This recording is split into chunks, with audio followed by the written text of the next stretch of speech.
मगरमच्छ और हरन की दोस्ती एक खूबसूरत जंगल के दरमियान एक पुरस्कून झील थी, जहां मुख्तलिफ जानवर पानी पीने और आराम करने आते थे। इस झील में एक बड़ा मगरमच्छ रहता था, जिसका नाम मगा था। मगा की सख्त जल्द, नोकीले दांत और खौफनाक शक्ल वजह से तमाम जानवर इससे डरते थे।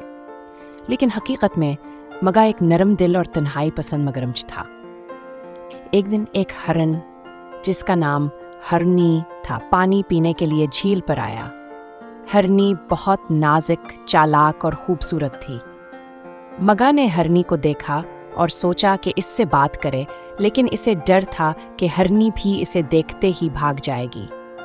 हरनी ने झील के किनारे पानी पिया और इर्द-गिर्द देखा। मगा को देखकर वो चौंकी, लेकिन भागी नहीं, बल्कि वो बोली, क्या तुम यहाँ के रहायशी हो? मगा ने आहिस्ता से जवाब दिया, हाँ, मैं यहाँ रहता हूँ। तुम कौन हो? हरनी ने मुस्कुराकर कहा, मैं हरनी हूँ। ये जंगल मेरा घर है। तुम इतने बड़े और ताकतवर हो, लेकिन मैंने सुना है कि तुम मगरमच्छ बहुत खतरनाक होते हो। मगा ने सर झुकाकर कहा, ये सच है कि हम खतरनाक लगते हैं, लेकिन मैं किसी को नुकसान नहीं पहुंचाता। बस सब मुझसे डरते हैं और मेरी कोई दोस्त नहीं है। ये सुनकर हरनी को दुख हुआ। इसने कहा, अगर तुम चाहो तो हम दोस्त बन सकते हैं। मैं हर रोज यहाँ पानी पीने आती हूँ। हम बात कर सकते हैं और एक दूसरे को जान सकते हैं। मगा बहुत खुश हुआ और इन दोनों की दोस्ती शुरू हो गई।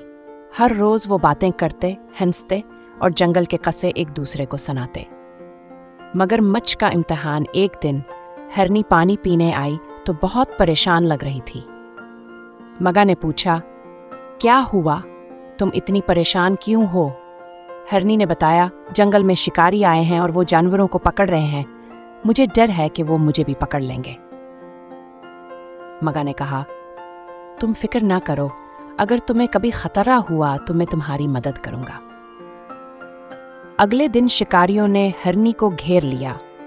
वो भागने की कोशिश कर रही थी, लेकिन वो तेजी से करीब आ रहे थे। अचानक हरनी ने झील के करीब पहुंचकर मगा को मदद के लिए पुकारा। मगा फौरन पानी से निकला और गुस्से से शिकारियों की तरफ लपका। उसकी खौफनाक शक्ल देखकर शिकारी घबरा गए और वहां से भाग गए। अखलाकी सबक हरनी ने मगा का शुक्रिया अदा किया और कहा, सच्ची दोस्ती ज़ाहिरी शक्ल से नहीं बल्कि दिल की खूबसूरती से होती है। तुमने आज साबित कर दिया कि सच्चा दोस्त हमेशा मुश्किल वक्त में काम आता है।